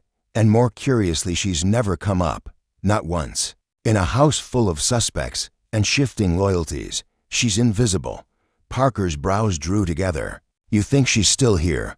I think she never left, Whimsy said. And I think Maddox has been watching us this whole time.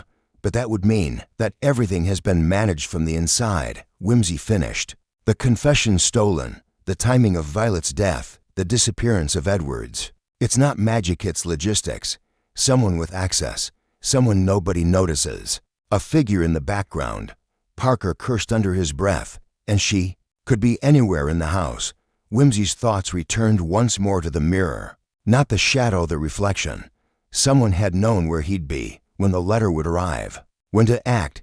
A servant. No. Someone masquerading as one. Perhaps. Or simply someone who lived beneath notice. He turned to Parker. We need to find Maddox. Now. But before Parker could respond, a knock came at the study door. A slow, deliberate rhythm. Miss Sutherland stood in the doorway again, her silhouette framed against the hallway light. She said nothing, but her expression had changed. Gone was the poise, the slight smirk. The composure. In its place was something bordering on surrender. Whimsy stepped toward her. You've remembered something, haven't you? She looked down, then up, her eyes uncharacteristically soft. Not remembered. I've decided. I'm tired of being part of his games. Whimsy's breath caught. Whose games? She hesitated. Maddox doesn't exist anymore. That's just a name. On a ledger. But she's still here, still watching. And she has everything, the letter, the records, even the keys to the safe. I've seen her slip behind doors that aren't supposed to open. She listens to your conversations. She followed Edwards before he disappeared. Why are you telling me this now? Whimsy asked. Because I thought I could win, she said bitterly. That Hargrave could protect me, but he's nothing without her. We all are. And once she's finished cleaning up, I'll be next. Whimsy's voice was calm, though his pulse thundered in his ears. Where is she? Sutherland hesitated, her voice a whisper. The cellar. She sleeps there sometimes when she doesn't want to be seen. There's a room behind the wine. Shelves. Parker was already moving, but Whimsy paused, one last question on his lips. What's her real name? Miss Sutherland looked him square in the eye. Agnes Maddox. But she prefers when people call her Mrs. Wycliffe's shadow. And, suddenly, the pattern completed itself. The perfect housekeeper. The silent observer. The one Mrs. Wycliffe had trusted most, and perhaps the one who had betrayed her. Wimsey turned. His voice clipped and certain. Let's go. I think we're about to meet the woman who's been running this whole bloody show. The footsteps echoed through the narrow hallway as Whimsy, Parker, and Miss Sutherland moved toward the cellar. The house was quiet, too quiet, like a beast holding its breath before the strike. Whimsy couldn't shake the feeling that everything had been a carefully constructed play, and he was only now beginning to see the strings pulling from behind. The curtains. Miss Sutherland's expression was tight, her usual composure gone, replaced by the strain of someone who had carried a heavy secret for far too long. She walked a few steps ahead of them, her body language now withdrawn, as though she had resigned herself to what was about to happen. Whimsy had always found her cool, calculating, but the vulnerability he saw now was a sharp contrast to the woman who had so carefully managed her role in the investigation. Why are you helping us now? Whimsy asked, keeping his voice low but steady. You've had every opportunity to walk away. I didn't have a choice, she replied, her voice barely a whisper. I thought I could play the game, but when the stakes got too high, I realized I was just another pawn. I've known for a long time how much control Maddox really has. And it's not just Hargrave she controls.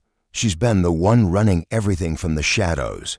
I wasn't helping anyone, least of all myself. They reached the door to the cellar. A heavy oak affair that creaked ominously as Parker pushed it open. The air was thick with dust, the smell of earth and old wood permeating the space. Whimsy's eyes swept the room, scanning the rows of wine racks and boxes stacked against the walls. But it was the narrow staircase at the far end that caught his attention. It led down into a darkness so deep it seemed to swallow the light. "She's down there?" Parker asked, his voice low and cautious. Miss Sutherland nodded, her eyes haunted. "She's been down there for hours, probably waiting for you. She knows you're getting close." Whimsy hesitated, then motioned for Parker to follow. They descended into the darkness, the stone steps cool underfoot, the air growing thicker with each step. They reached the bottom, where a single, dim light bulb flickered in the corner, casting long, twitching shadows across the stone walls. The cellar was colder than the rest of the house, the temperature dropping as they moved deeper. At the far end of the room, behind a stack of wine crates, stood a door. It was plain, inconspicuous, a door that looked like it had been forgotten by time itself. Whimsy knew instinctively that this was the place, the heart of the secret that had been beating beneath Hargrave's estate all along. Without a word, Whimsy walked toward it, his hand resting on the cold metal handle. As he pushed it open, a wave of stale air rushed out, carrying with it the musty scent of old papers and decay. The room beyond was dimly lit, but Whimsy could make out the outline of a desk piled high with papers, files, and photographs. There were cabinets, shelves, each one brimming with more secrets than he could count. And there, sitting behind the desk, was Agnes Maddox. Her appearance was almost ordinary, almost forgettable. A woman in her early 50s, dressed simply in a faded dress that barely looked out of place in the cluttered room. Her hair, pulled into a tight bun, was streaked with gray, her face sharp and angular, with eyes that seemed too cold for someone who had lived this long in the shadows. Whimsy studied her for a moment, trying to piece together the enigma that had eluded him for so long. She didn't look like a criminal mastermind. She didn't look like someone who could orchestrate murders, steal confessions, and manipulate people for years. But he knew better. "You've been waiting for us," Whimsy said, his voice measured, but laced with a growing sense of inevitability. "I'm assuming you know why we're here." Agnes Maddox didn't flinch. She didn't even look up from the papers on her desk. Instead, she spoke in a calm, almost bored tone. "I knew this day would come, the day when you finally started seeing the pattern. But you'll never understand the true reason, not until it's too late." Whimsy felt a chill run through him. He stepped forward, closing the distance between them. "Try me." Agnes finally looked up, her eyes cold but calculating, like a predator studying its prey. "It's never been about the money. It's never been about power. You want to know the real reason? The real motive?" She stood slowly, her chair scraping against the floor with a sound that sent a shiver through Whimsy's spine. "It's simple. It's love. Love," Whimsy repeated, incredulity in his voice. You've destroyed lives for love." "Yes," she said flatly, "for love. For the kind of love that's patient and unyielding. The kind that doesn't care about right or wrong, only about keeping someone safe." Whimsy frowned. "Who, Agnes? Who were you trying to protect?" Her lips twisted into a thin smile, one that was almost sad. "Violet, Mrs. Wycliffe. She was mine, you see. I've been watching over her for years. She didn't know, of course, no one ever does. But I've loved her since the day I first walked into this house. I was hired to care for her, to keep her comfortable, and somewhere along the way my feelings for her changed." Whimsy blinked, the weight of her words sinking in slowly. "You loved her, and you couldn't bear to see her with Hargrave?" "I couldn't bear to see anyone with her," Agnes said, her voice growing colder. "Hargrave, Sutherland, they were nothing but distractions. Distractions from what was real, from what was ours. I kept her close for years. I watched every step she took, and when the danger started to creep in, when her life was at risk, I knew I had to take action. I did it for her, to protect her from everything and everyone who could take her from me." Whimsy's mind reeled. It wasn't just the murder of Mrs. Wycliffe that Agnes had orchestrated. It was the entire charade, the web of lies she had woven. All of it had been to eliminate the people she perceived as threats. Hargrave, Sutherland, even Violet herself, were all nothing more than obstacles to her deluded vision of love. "You killed Mrs. Wycliffe," Whimsy said, his voice tight with disbelief. "And you planned to frame her husband. You didn't care about who got hurt along the way. You just wanted Violet all to yourself." Agnes's smile didn't falter. "I did what I had to. Love isn't rational. Love doesn't follow the rules. But you, Whimsy, you've been an obstacle to, haven't you? Always sniffing around. Getting too close to the truth. Whimsy's stomach twisted as he took another step toward her. He could feel the weight of her words pressing down on him. Her motives had nothing to do with the crime. It wasn't about money or power. It was a twisted, possessive need for something that had never been hers. You've gone too far, Whimsy said, his voice low but steady. This ends now. Agnes's eyes narrowed, but she didn't move. It ends when I say it does. And in that moment, Whimsy knew that no matter what happened next, the cost of the truth would be more than he had ever anticipated. Whimsy stood motionless in the dim light of the hidden room, his mind working rapidly as he processed the magnitude of Agnes Maddox's confession. It was a twisted, insidious kind of love that had driven her to this point, and now, the consequences of her actions were too far gone to undo. But still, despite the overwhelming darkness of her motives, Whimsy knew there was one thing left to do: finish it. Agnes had laid it out for him with eerie calmness, the plan, the manipulation, the murder of Violet Wycliffe. The web of lies was so intricate, so carefully designed, that for a moment, Whimsy had to fight the urge to feel sympathy for the woman standing in front of him. But that wouldn't help her, and it wouldn't help the investigation. His voice remained level as he spoke. You've had years to get away with this, Agnes, but you're not untouchable. You're not as clever as you think. She gave a bitter laugh, the sound grating against the walls of the room. Clever? You really think I cared about being clever? I've been patient.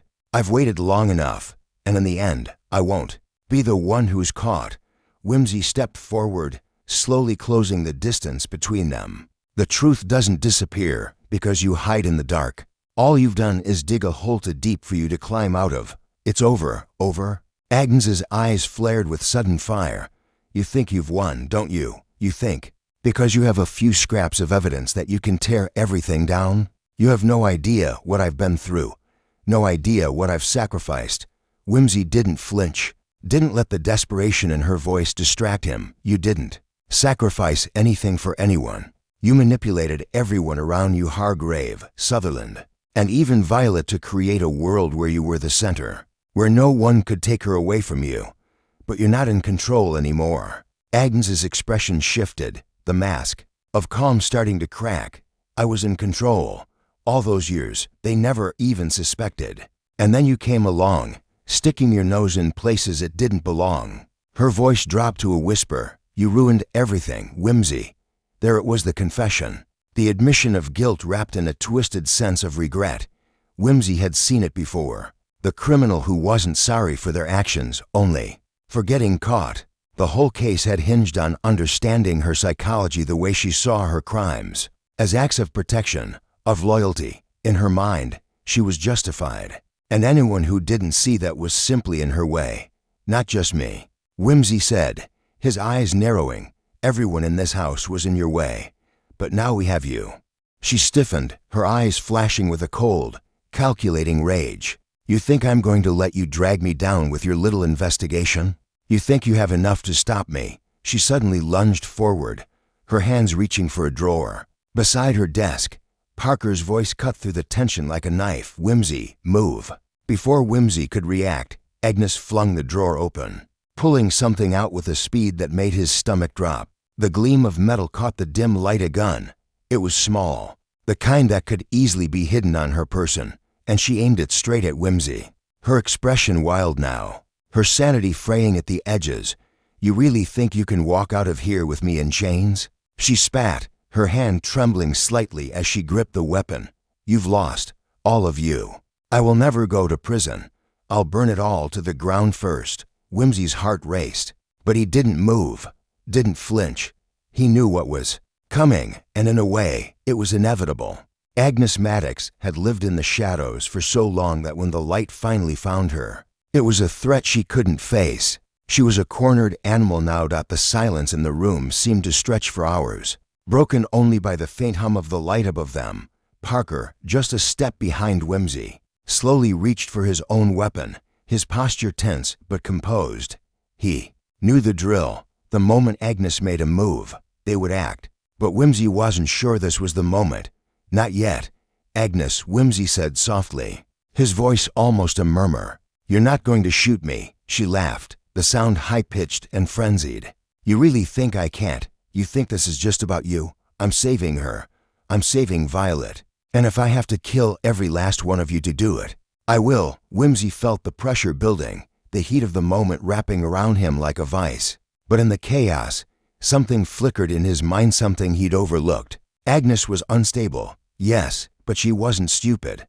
And somewhere deep down, he knew she wasn't ready to go that far. She was trapped in the same delusion that had sustained her for years. Her love for Violet was not just a simple obsession, it was a lifeline. She needed that illusion. She couldn't afford to let it shatter. "Listen to me," Whimsy said, his voice now more forceful, his presence calm but commanding. "You're not protecting Violet. You're destroying her memory. You're destroying everything she was. What you've done to her, what you did to Hargrave, to Sutherland, to everyone was never about love. It was about control. It was about making sure you were the one who had the power." Agnes's hand wavered, her grip on the gun trembling. Whimsy didn't back down. He was close now, close enough to see the cracks in her resolve. "I loved her," Agnes screamed, her voice breaking. "I loved her in a way you could never understand. And she couldn't see it. She couldn't see that I was the only one who truly cared." "That's the lie you've been telling yourself," Whimsy replied quietly. "You didn't care about her, Agnes. You cared about keeping her to yourself. You wanted her to love you. And when she didn't, you killed her. You erased her from the world. And now you're trying to erase yourself." Agnes took a step back, the gun still in her hand but no longer aimed at Whimsy. Her eyes darted between him and Parker, and for a split second, there was something almost human in her expression, fear, perhaps, or the faintest trace of regret. She had always believed she was untouchable, that her actions would never come back to haunt her. But the truth was always waiting. "You can't win," Agnes whispered, her voice faltering now. "You don't understand. You don't." "Actually, I do," Whimsy said firmly. "I understand perfectly. And now it's over." He stepped forward, his hand outstretched not in threat, but in understanding. And for the first time, Agnes didn't raise the gun. It was a small, subtle movement, but it was enough. Parker moved in quickly, disarming her with practiced precision. And in that moment, the fight was over. As Agnes was led away, her expression haunted and broken, Whimsy stood still, letting the weight of the case settle on his shoulders. He had done it. He had uncovered the truth, brought justice, and exposed the twisted mind behind the crimes. But there would be no satisfaction in this victory, no relief, only the knowledge that sometimes the deepest motives are the hardest to unravel because they come from places so dark, so twisted, that they could never be understood by anyone who isn't willing to look deep enough. Whimsy looked at Parker, who was already turning to go. "Let's get this over with," Whimsy said quietly. They walked out of the cellar together. The case was closed, but the shadows of Agnes Maddox's love and her madness would linger in the corners of their minds. For a long time, the heavy weight of the case seemed to lift as Whimsy and Parker made their way back into the main house, the oppressive air of the cellar now replaced by the cool, almost sterile atmosphere of the hallways. Agnes Maddox had been taken into custody, the evidence stacking up against her too great to ignore. She had confessed almost too willingly her twisted love for Violet, her obsession with control, and the lengths she had gone to cover her tracks. For all intents and purposes, the case was closed. But Whimsy wasn't convinced. As they walked through the grand hall, the quiet murmurs of the household staff filtered in from the adjacent rooms, their whispers too soft to make out but too loud to be ignored. Whimsy paused in front of the grand staircase, his gaze unfocused. The resolution felt too clean, too neat. He didn't trust it. "Whimsy," Parker's voice broke through his reverie, and Whimsy turned to look at him. "Everything's in order. We've got her. It's over." Whimsy didn't respond immediately. He stared at the staircase, as though the very structure of the house itself held some secret he hadn't yet unearthed. "Yes," he said slowly, "it's over, but something's not right. It's too convenient." Parker frowned. "What do you mean?" Whimsy stepped forward, running his hand along the polished wood of the banister. "Agnes Maddox wasn't the mastermind, Parker. She was a part of it, yes, but she was just the pawn. She was too obvious, too willing to confess. If she was truly the one pulling all the strings, we would have seen a more careful approach. This whole thing, the way it unraveled, feels like a distraction. And I think we've missed something. The words hung in the air between them, thick with uncertainty. Parker shifted, glancing toward the door where the constables were waiting to escort Agnes out of the house. Everything had gone according to plan perfectly, and yet Whimsy's instincts prickled, warning him that they were walking away from something far more sinister. "Do you want me to pull her back in?" Parker asked, his voice steady but tinged with confusion. "If there's something you've missed." "Oh, no," Whimsy cut him off. "Not her. Not now." He turned sharply on his heel, his mind racing. "There's someone else. Someone who's been hiding in plain sight the entire time." Parker's brow furrowed, his confusion deepening. Who? Whimsy didn't answer. At first, he was already heading back toward the study, his steps quick, purposeful. The large, elegant doors opened with a soft groan as he pushed them open. Inside, the faint scent of old leather and ink still lingered, despite the chaos of the past days. The desk was neat now, its surface wiped clean, but Whimsy's eyes weren't on the furniture. They were on the bookshelves lining the walls, specifically on the small gap in one of the shelves that hadn't been there before. He walked toward it without hesitation, his fingers brushing over the edges of the shelf until he found what he was looking for, a hidden latch. He pulled it, and the shelf gave way with a soft creak, revealing a small, almost forgotten compartment behind it. Inside was a collection of papers, scattered notes, and photographs, things he had missed during his earlier investigations. "Parker," Whimsy called, his voice low but sharp. "Get over here." Parker stepped into the room, still bewildered. "What is it?" Whimsy didn't answer, his eyes scanning the papers. He pulled them out one by one, his heart beginning to race as he pieced them together.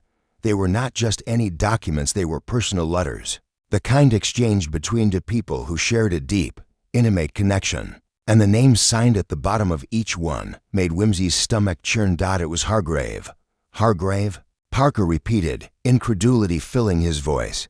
"What are these letters doing here?" Whimsy's hands trembled slightly as he sifted through the papers, each one revealing more about the hidden relationship between Hargrave and Agnes. There was no mistaking it now. Hargrave had known about the obsession long before anyone else. He had been a willing participant in the manipulation, using Agnes's affection for Violet as a tool to control her. All this time, he had played a game of his own, one that involved more than just the destruction of Violet Wycliffe. Whimsy leaned back, staring at the letters, the shock of the revelation still settling in. Hargrave was never the victim. He muttered under his breath. He was the architect of it all. Parker took a step back, his face pale. "You're saying Hargrave was involved in everything? That he knew what Agnes was doing? That he helped her?" Whimsy nodded slowly, his gaze unwavering. "All of it. He was the one who guided her, who helped her craft this twisted plan. He was the one who made sure Violet's death looked like an accident. He knew, and he played his part. He just let Agnes take the fall, thinking she would be the one who would be caught." "But why?" Parker asked, his voice filled with disbelief. "Why would he do that? What was in it for him?" Whimsy's face hardened as he leaned over the desk, scanning one of the final letters, one that hadn't been opened. In all the chaos, the words were chilling, but not because of what they said.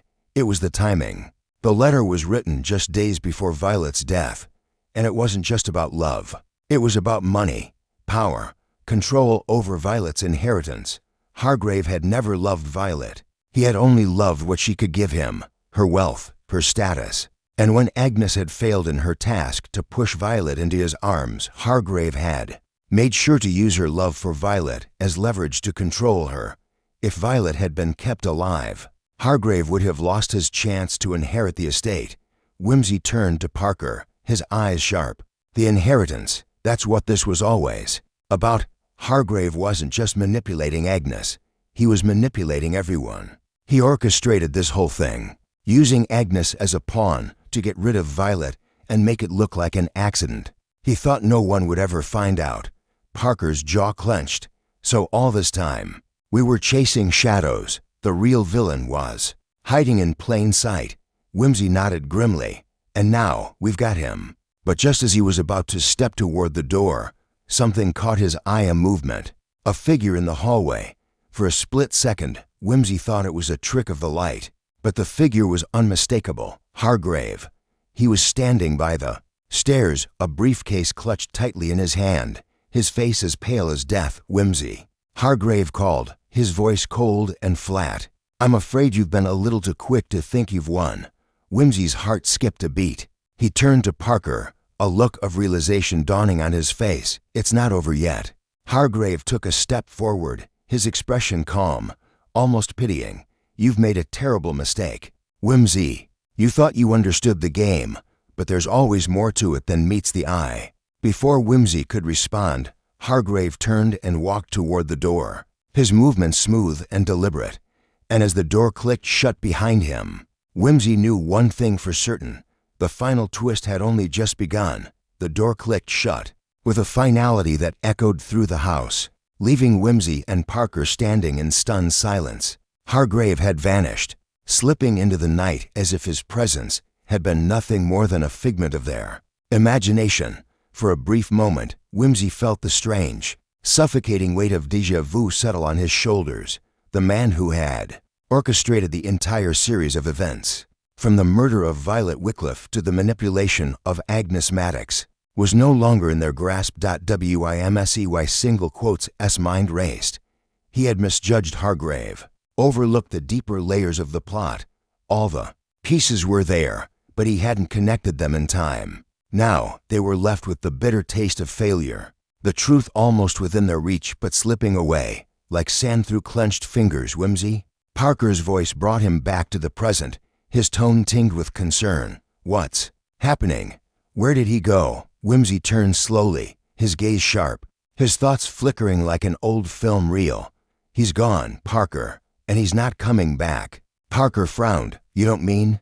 "Yes," Whimsy interrupted, the weight of the realization pressing down on him. "Hargrave knew the moment he saw us piecing things together that we were too close to exposing him for what he truly is. But we have all the evidence," Parker protested. "We have his letters, his connections to Agnes. Everything points to him. We can still—" "No," Whimsy cut in. "It's not enough." He walked toward the desk again, his fingers brushing over the scattered papers that had revealed Hargrave's betrayal. "He's always been one step ahead. We were never meant to find him here. This wasn't just about getting rid of Violet. It was about manipulating the truth itself." Parker's brow furrowed as he watched Whimsy, clearly struggling to keep up with the detective's rapid deductions. What are you saying?" Whimsy leaned in, his eyes narrowing in on the papers on the desk. The letters weren't just a tool to manipulate Agnes. They were his insurance. He made sure that we would find them. He set the stage, laid out the pieces in a way that would draw us into believing Agnes was the mastermind. But Hargrave, he was always in control, pulling the strings from behind the scenes. And now that we know too much, he's gone to cover his tracks before we can finish what we started. Parker hesitated, his gaze shifting to the door Hargrave had exited through. "But what's his next move? What are we supposed to do now?" Whimsy stood up straight, his jaw set in a determined line. "We don't have much time. Hargrave knows that the longer he stays in one place, the closer we get. He's already planning his escape." "But the staff," Parker began. But Whimsy silenced him with a raised hand. "They're all in on it," Whimsy said, his voice low but certain. "Every single one of them has been part of this scheme, either knowingly or unknowingly. Hargrave has used them as pawns, just as he used Agnes. They're all part of the cover-up." Parker stared at him for a moment, his expression clouded with confusion and disbelief. "But they didn't know, none of them knew exactly what was happening, right?" Whimsy nodded slowly. "Precisely. They were complicit by virtue of their ignorance. Hargrave has been working behind the scenes, pulling them into his web. He's convinced them they're doing the right thing, protecting him, keeping the lie alive." The weight of it all settled over Parker like a heavy fog. "So what do we do now?" Whimsy turned to face the window, his mind calculating, his thoughts sharp and precise. "We have to move fast. Hargrave will be long gone by morning if we Don't stop him now." He turned back to Parker, his eyes sharp with clarity. "I've been thinking about one thing that doesn't make sense. Something that we missed." Parker's gaze narrowed. "What?" "The safe," Whimsy said, his voice gaining momentum as the pieces started to fall into place. "Hargrave had a safe, one that we never checked, a safe hidden behind the false wall in his office. He's hiding something there, something that ties everything together." Parker's expression shifted, realization dawning on him. "The safe? Why didn't we think of it earlier?" Whimsy's eyes were already filled with determination. "Because Hargrave knew we would be looking for the wrong things. He knew we'd be distracted by Agnes's confession, by the letters, by the manipulation of Violet's inheritance. He let us get too close, then pulled the rug out from under us. He's smarter than we gave him credit for." The urgency in Whimsy's voice spurred Parker into action. "We need to get to that safe." They rushed to Hargrave's office, the hallway now feeling colder, the air thick with the tension of what was to come. Whimsy's mind raced as they approached the office door, his every step a reminder of how close they were to uncovering the final layer of this twisted puzzle. The safe had to be the key to everything. If they could get inside, they could finally prove Hargrave's role in the murder, his manipulation of Agnes, and his control over the entire situation. Whimsy's hand hovered over the doorknob as they entered the office, his instincts screaming at him to be careful, to not let his guard down. The room was quiet, the only sound the soft ticking of a grandfather clock in the corner. He moved quickly to the back wall, where a small panel had been expertly hidden. It took a moment of careful examination to find the latch, but when it finally gave way, a cold metal door was revealed behind it. He glanced at Parker, who nodded, ready. Together they worked quickly, Whimsy's mind calculating the combination in an instant, his hand moving with practiced ease. When the safe door clicked open, they both inhaled sharply. Inside was more than just documents or money. It was a set of blackmail files, photographs, letters, and documents that detailed the dark history Hargrave had spent years trying to bury. The true extent of his crimes, their true nature, was laid out before them like a sordid catalog of betrayal. Every connection, every person he had manipulated, was in these pages. But what caught Whimsy's eye was one document in particular, carefully folded and hidden beneath everything else. It was a will, signed and sealed, but it wasn't just any will. It was Violet Wycliffe's, and it named Hargrave as her sole heir. Whimsy's heart skipped a beat.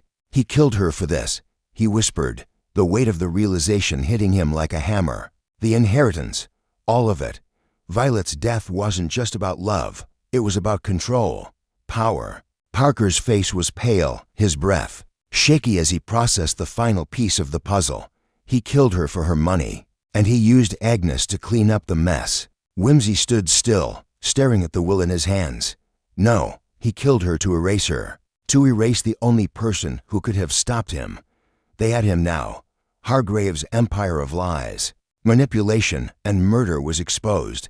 But as Whimsy looked up at Parker, a new thought gnawed at him. Had they done enough? The safe was locked. Hargrave was already gone, taking with him the secrets he'd spent years constructing. And now, despite their success, Whimsy couldn't shake the feeling that something crucial had slipped through their fingers. Hargrave had won this round. Justice had been served, but the game wasn't over. Not yet. Whimsy stood in the dimly lit office, the now empty safe in front of him, the final document still clutched in his hand. His thoughts felt tangled, as though they were racing in too many directions at once. Hargrave had been exposed for the villain he was, his manipulation, his web of lies, his greed. They had found the will, the evidence, everything needed to bring the man down. And yet, there was a sense of unfinished business in the air, a nagging feeling at the back of his mind that he couldn't shake. It was the way Hargrave had walked, away so smoothly, so sure of himself, the way the pieces had fallen into place a little too neatly. The truth was clear. Yes, but something about the way Hargrave had orchestrated everything made Whimsy question whether they'd truly uncovered all there was to know.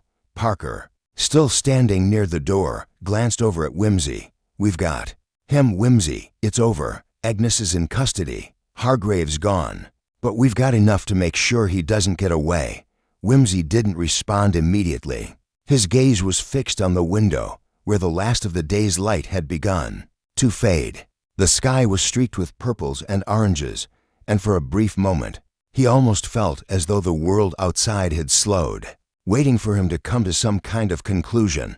"I don't know, Parker," he murmured, more to himself than to his partner. "It should be over, but it doesn't feel like it." Parker's footsteps were slow as he crossed the room, standing beside Whimsy. "You think there's more?" Whimsy shook his head slowly. "I'm not sure. There's just something about this whole thing, something I missed. We've unraveled Hargrave's plot, but the threads don't quite line up. He was careful, meticulous, even arrogant, but he didn't cover all his bases. Not entirely." Parker looked at him, his brow furrowed in confusion. What are you saying?" Whimsy finally turned, his expression unreadable. "I'm saying there's still one piece of the puzzle missing. Something small, something we overlooked. I just don't know what it is yet." The silence between them stretched for several long seconds before Parker broke it, his voice softer. "Now, you're not going to let this go, are you?" "No," Whimsy replied, his voice low but firm. "I can't, not when something feels off. I've been down this road too many times to ignore it now." Parker opened his mouth to say something, but before he could, a faint sound of rustling came from the hallway, followed by a soft knock on the office door. Both men turned in unison, their instincts kicking in as they moved toward the sound. Whimsy opened the door, only to find one of the house staff standing there. The man looked uneasy, his hands wringing together in a nervous gesture. "Sir, there's something you need to see. It's about the documents." Whimsy's heart skipped a beat, and he motioned for the man to follow him into the office. As the staff member entered, he handed Whimsy a small, folded piece of paper, crisp, new, and completely out of place in the otherwise chaotic investigation. "Where did you find this?" Whimsy asked, his eyes scanning the paper for any hint of its origin. The man swallowed hard, glancing around nervously. "It was slipped into the back of one of the files. We thought it was just a note." But he trailed off, unsure of what to say. Whimsy unfolded the paper, the words scrawled on it in an uneven, hurried hand. It read, "You think you've solved it all, but there's always more than one answer." His fingers clenched around the paper. The handwriting was familiar, distinct, in its erratic flow. Hargrave, he thought. But it didn't make sense. If Hargrave had written it, why leave such an open-ended message? Why hint at something more, when they were already so close to wrapping everything up? "Is this all?" Whimsy asked the staff member, his voice tight with growing unease. The man nodded, looking even more uncomfortable now. "Yes, sir, that's all we found." Whimsy turned the paper over in his hands, searching for any clue, any trace of something that might explain the message. But there was nothing except that cryptic line. The hairs on the back of his neck prickled. "Always more than one answer." "Thank you," Whimsy said, his voice steady but tinged with an edge of frustration. He handed the paper to Parker, who immediately began scanning it, his face tightening as he read the words. "What do you make of this?" Parker asked, his tone filled with uncertainty. "I don't know," Whimsy said, his mind racing. "But I'm not leaving until I figure out what Hargrave meant by this. If he's left one thing for us to chase, there's no telling what else he's hidden." Parker hesitated, then nodded. "You're right. He wouldn't have left us in the dark unless he was trying to lead us somewhere." Whimsy's eyes flicked back to the desk, where the documents sat in neat piles. The safe had been emptied, the will discovered, Hargrave's role exposed, and yet something felt unfinished. The mystery was unresolved, and the quiet whispers of doubt that had haunted Whimsy from the very beginning now felt like a tangible force pressing in on him. The cryptic message was only the beginning, he realized. Hargrave had never intended for the investigation to be simple. The layers of manipulation, of deceit, had been designed to distract them, to keep them from seeing the truth.